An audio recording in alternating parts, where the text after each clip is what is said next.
my life. أكبر تحدي واجه رحيم هو رفض أمه لدخول الإسلام، حيث أنها كانت تعتبر كل من يعتنق الديانات منافقاً، وخاصة المسلم. تخيلوا معي 17 عاماً لم يستطع أن يقول لها كلمة واحدة عن الإسلام. Then when she found out she had cancer, and it was a very bad cancer, only 3 weeks she had to live. For the first time, her heart softened towards Islam. Just a little bit.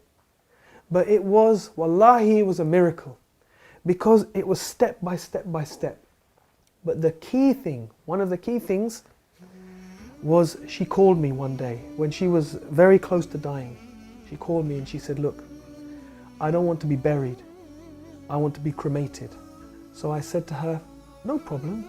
But I said, tell me this. If you're cremated, who's going to do it? She stopped. She said to me, well, what's the alternative?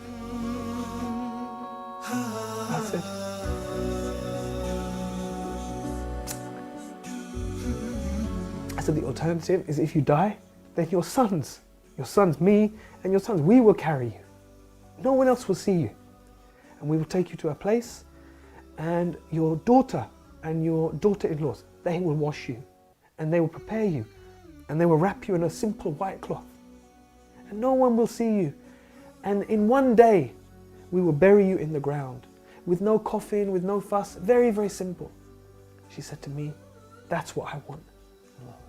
She said, that's what I want. But now I had a problem. She's not Muslim. So she phoned my brother and sister and she said, I want a Muslim burial. I would just try very slowly to give her small bits of dawah. If there is a creator, do you think maybe he sent messengers?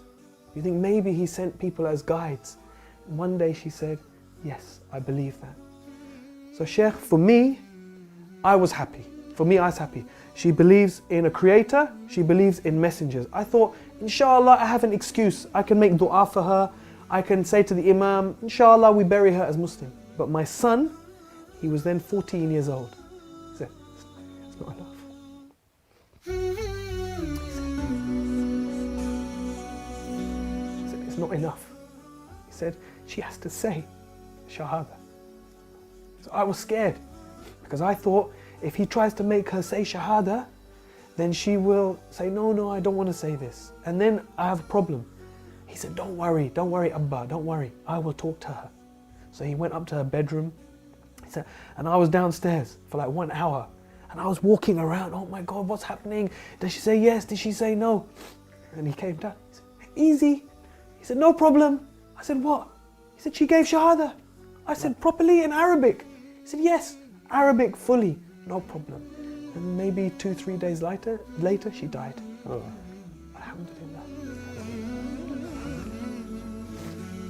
سبحان الله وأن الله يهدي من يريد.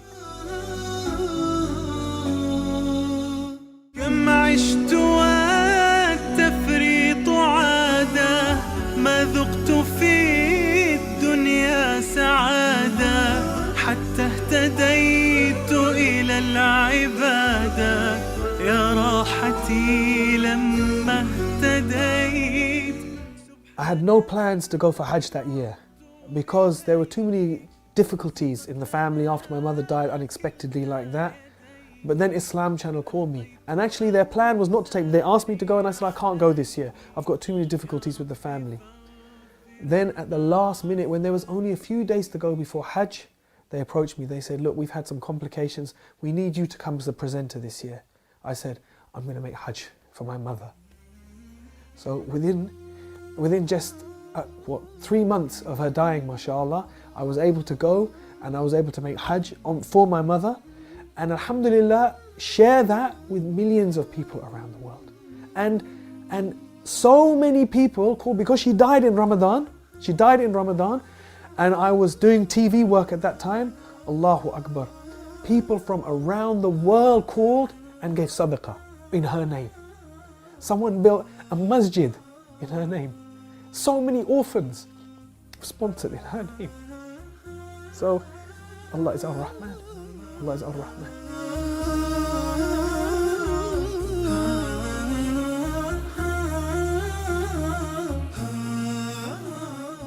رحيم من حبه للقرآن يحرص يوميا على قراءة وسماع القرآن، وله تدبر عجيب، وتلاوته للقرآن رائعة جدا. Saad al-Ghamidi, Sheikh, was the first one who I heard, and I thought, subhanAllah, this is so beautiful. So I used to play last juz all the time, and his recitation of Surah Al-Fajr is so beautiful. So first of all, it became my favorite verse just by the sound of it. He used to say at the end of Surah Al-Fajr, Ya ayyatuhan nafsul mutma'inna irji'i ila rabbiki radiyatan mardiyatan fadkhuli fi ibadi wadkhuli jannati. And the way Sheikh Saad al-Ghamidi recites this, it just is so beautiful. I didn't know what it meant, but it became my favorite verses just by the sound. Then when I began to read and understand what it meant, every time I think about these verses, I just think one thing, that maybe we will hear Allah say this.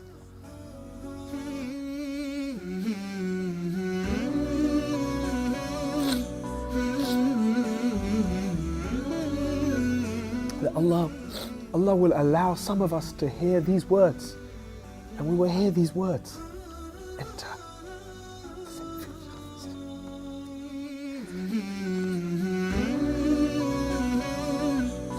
So this verse is very dear to my heart, because this is my hope, that we will hear this, and that my children and my parents will hear these verses.